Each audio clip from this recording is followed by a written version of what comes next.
là, samedi prochain, tu vas faire comment avec Oni? J'ai des astuces, je te les montre, on s'arrête.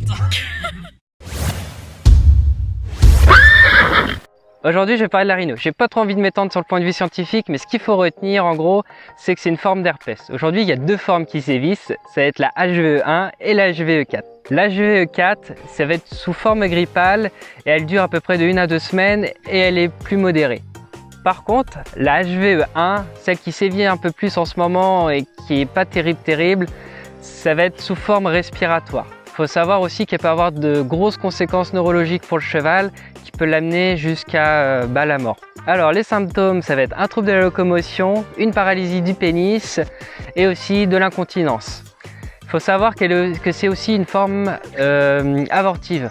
Donc les juments, entre je crois que c'est 9 jours et 4 mois, elles peuvent avorter de leur poulain. Alors il faut savoir que les virus peuvent survivre plusieurs jours dans des endroits clos, comme les vents, les camions ou les box.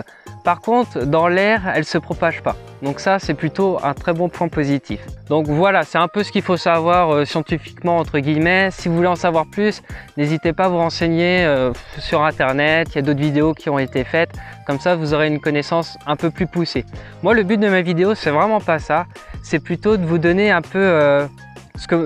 vous dire ce que moi je fais en tant que propriétaire cavalier pour éviter cette rhino et éviter de la propager en fonction des lieux où je me déplace. En effet, je vais me déplacer entre 2 écuries plus chez moi. Donc il faut vraiment que je fasse très attention pour éviter de propager n'importe quel virus. Allez, c'est parti, je vous donne mes astuces.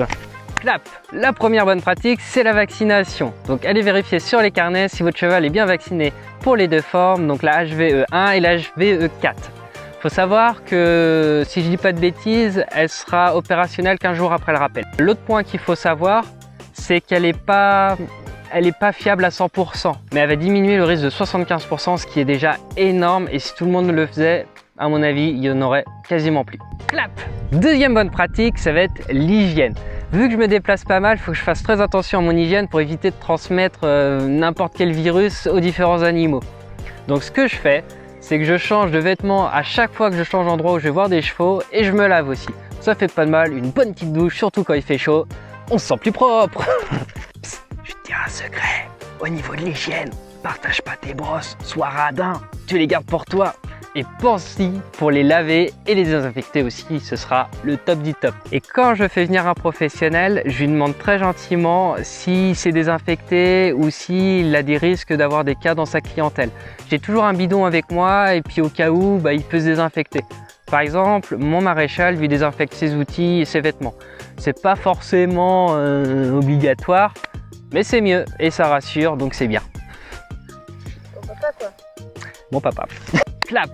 Le troisième et dernière bonne pratique que j'utilise, ça va être quand on déplace son cheval, donc notamment pour moi les concours. Donc pour le déplacer, j'utilise soit un vent, soit un camion. Donc je désinfecte après chaque utilisation pour éviter qu'il y ait le moindre germe ou microbe dedans. L'autre point, c'est que je vais éviter tout contact avec les autres chevaux. Donc mon cheval va plus pouvoir faire de bisous aux autres chevaux, il va plus manger l'herbe qu'il y a au niveau des concours et il ne boit pas l'eau du concours. Donc pour ça, je suis obligé d'apporter mon propre seau, ma propre eau, et puis il se débrouille très bien comme ça. Et puis au niveau de la bouffe, il bouffe du foin, comme tous les chevaux en concours. Je vais aussi éviter de rester trop longtemps sur les terrains de concours.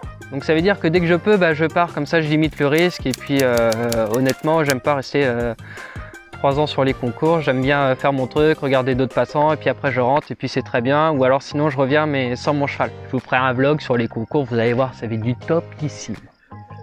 Ah, des bijoux, hein. Vous allez voir ça, des vlogs, mais je vais me filmer comme ça. Exactement. La dernière chose, c'est que si vous utilisez des box en concours, moi je le fais pas, mais c'est ce que les autres font autour de moi, c'est de le désinfecter avant de mettre votre animal dedans.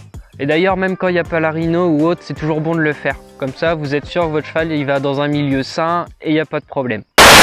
Je vous propose une petite pause dans votre programme et commençons à Téléachat Express. Le premier désinfectant est un alcool à 90 degrés qui va permettre de désinfecter tous vos outils. Vous pouvez aussi le prendre en 70 degrés, il sera top. Le deuxième produit que je vous propose est une solution d'hygiène Chlorex qui va permettre de désinfecter tout ce que vous voyez. Box, camion, brosse, outils, tapis. Exemple d'application maintenant. Prenez votre brosse, mettez le produit dans un pchit-pchit et appliquez. Faut peut-être ouvrir le bouchon avant et appliquer. Fin de ce court programme de téléachat et retournons à nos moutons. Donc voilà, bon, moi c'est mes petites astuces que j'utilise et honnêtement je pense que si tout le monde faisait très attention, il n'y aurait pas de problème. Faut pas s'interdire d'aller en concours, faut pas s'interdire d'aller partout.